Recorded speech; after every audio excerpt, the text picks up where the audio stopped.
Bienvenue une nouvelle fois pour la suite des proverbes français. Proverbe 1. Chat échaudé craint l'eau froide. Ce proverbe veut dire littéralement, si un chat a été ébouillanté ou bien s'est brûlé avec de l'eau chaude, la prochaine fois, même en présence d'eau froide, il va tenter de s'enfuir. Ça veut dire qu'une mauvaise expérience peut nous rendre très prudents et méfiants. Même les plus petites expériences, les plus petites circonstances, même si on se retrouve face à une situation pas trop grave, on peut se méfier. Proverbe numéro 2. Ce n'est pas un vieux singe qu'on apprend à faire des grimaces. Imaginez un singe. Les singes sont réputés pour faire des grimaces. Comparez ce singe à une personne. Une personne, surtout lorsqu'elle est plus vieille et plus âgée que nous.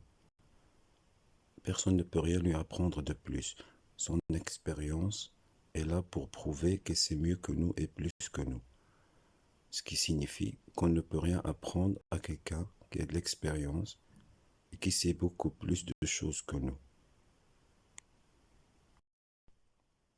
Proverbe numéro 2. Ce n'est pas un vieux singe qu'on apprend à faire des grimaces. Imaginez un singe. Les singes sont réputés pour faire des grimaces. Comparez ce singe à une personne. Une personne, surtout lorsqu'elle est plus vieille et plus âgée que nous. Personne ne peut rien lui apprendre de plus. Son expérience est là pour prouver que c'est mieux que nous et plus que nous. Ce qui signifie qu'on ne peut rien apprendre à quelqu'un qui a de l'expérience et qui sait beaucoup plus de choses que nous.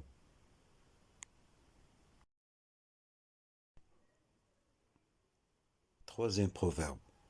C'est en forgeant qu'on devient forgeron. Ce proverbe signifie que c'est par l'expérience et la pratique que l'on possède des compétences et qu'on devient expert dans n'importe quel domaine et qu'on devient doué pour quelque chose ou tout ce que l'on fait. Troisième proverbe. C'est en forgeant qu'on devient forgeron. Ce proverbe signifie que c'est par l'expérience et la pratique que l'on possède des compétences et qu'on devient expert dans n'importe quel domaine et qu'on devient doué pour quelque chose ou tout ce que l'on fait. Quatrième proverbe. Tout ce qui brille n'est pas or. Ce proverbe signifie que les apparences peuvent parfois être trompeuses. Et on ne peut pas juger un livre sur sa couverture sans l'avoir déjà lu. Ou par exemple, on ne peut pas juger quelqu'un sur son apparence avant de l'avoir connu. Imaginez que vous trouviez quelque chose de brillant sur le sol.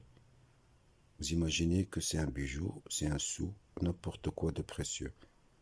Quand vous le ramassez, vous découvrez que ce n'est rien que du plastique jaune qui brille, ou un métal qui n'est pas précieux. Quatrième proverbe. Tout ce qui brille n'est pas or. Ce proverbe signifie que les apparences peuvent parfois être trompeuses. Et on ne peut pas juger un livre sur sa couverture sans l'avoir déjà lu. Ou par exemple, on ne peut pas juger quelqu'un sur son apparence avant de l'avoir connu. Imaginez que vous trouviez quelque chose de brillant sur le sol. Vous imaginez que c'est un bijou, c'est un sou, n'importe quoi de précieux. Quand vous le ramassez, vous découvrez que ce n'est rien que du plastique jaune qui brille, ou un métal qui n'est pas précieux.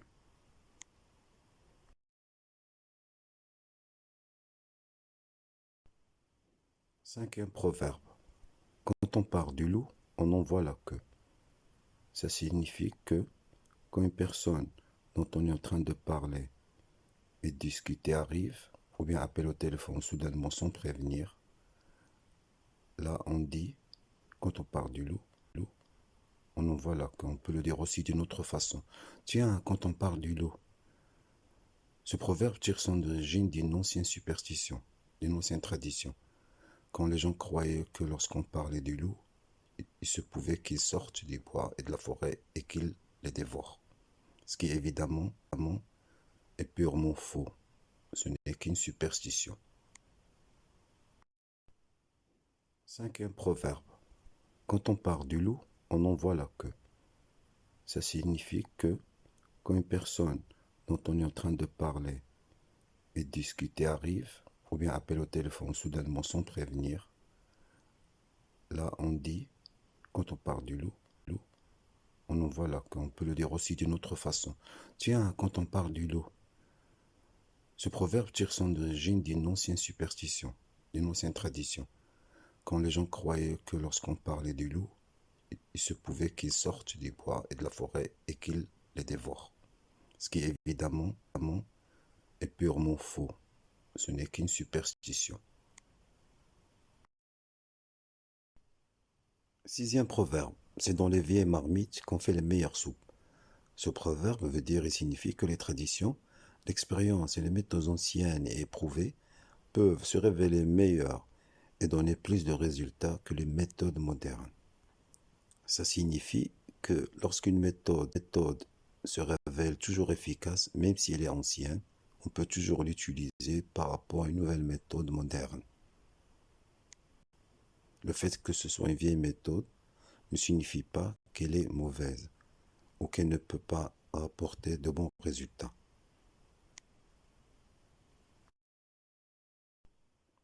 Septième proverbe. Ne remets pas au lendemain ce que tu peux faire le jour même. Ça veut dire qu'il ne sert à rien de temporiser, de procrastiner ou de remettre ce que l'on peut faire aujourd'hui à demain. Si on a quelque chose à faire, puisque de toute façon on va le faire, il vaut mieux le faire à l'instant où on doit le faire. Pas la peine d'attendre de le faire demain, parce que demain peut être trop tard. Demain, des choses peuvent arriver qui pourraient empêcher la réalisation de ce projet.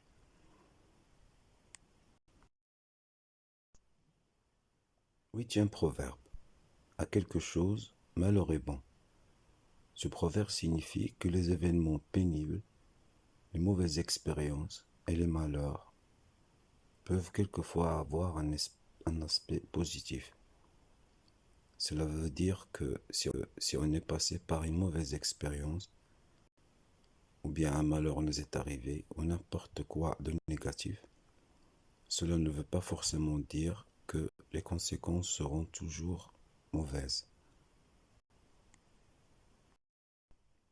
Neuvième proverbe. Au royaume des aveugles, le borgne est roi. Expliquons d'abord ce que veut dire le mot borgne. Borgne est une personne qui ne voit que d'un œil ou à qui il en manque un, soit par naissance, soit par accident. Pour bien comprendre le proverbe, on va imaginer qu'une personne souffrant d'une intelligence médiocre et moyenne et qui se retrouve au milieu de personnes qui ont une intelligence inférieure à la sienne, il va paraître encore plus intelligent et supérieur à ces personnes-là. Dixième proverbe. Chasser le naturel, il revient au galop. Ce proverbe signifie qu'on ne peut cacher sa nature profonde et ses habitudes éternellement et pour toujours, malgré nos efforts, malgré tout ce que l'on peut faire pour les cacher. Nos défauts, notre nature et notre véritable personnalité, quoi qu'on fasse pour les cacher, finiront sûrement et forcément par apparaître, tôt ou tard, refaire surface. Onzième proverbe. C'est l'hôpital qui se moque de la charité. Se dit de quelqu'un qui se moque d'une personne qui a le même défaut qu'elle. Pour mieux comprendre ce proverbe, on va imaginer un hôpital qui manque de tout.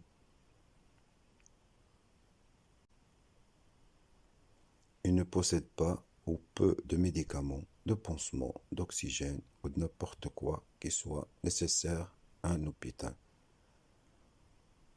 Et une personne vient leur faire des dons et leur offre tout ça. mais au lieu de le remercier, elle se moque de lui, ou préfère plus ou mieux. Ça justifie vraiment ce proverbe. 12e proverbe. Charité bien ordonnée commence par soi-même. Ce proverbe signifie qu'on doit penser à son bien-être et à ses propres besoins avant de s'occuper de ceux des autres. On doit d'abord penser à son propre bonheur et à ses besoins avant de donner des choses ou d'être généreux envers les autres. Quand on a envie d'être généreux, on doit d'abord l'être envers soi-même, de penser à soi-même, à son propre bonheur, avant de penser à celui des autres.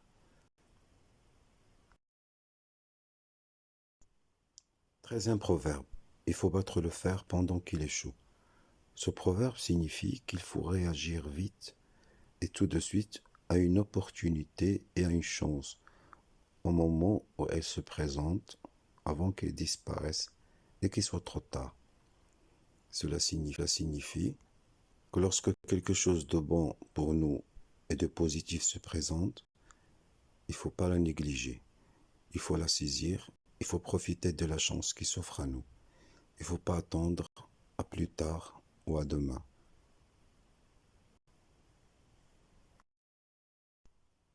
Et voilà, c'était le dernier proverbe français.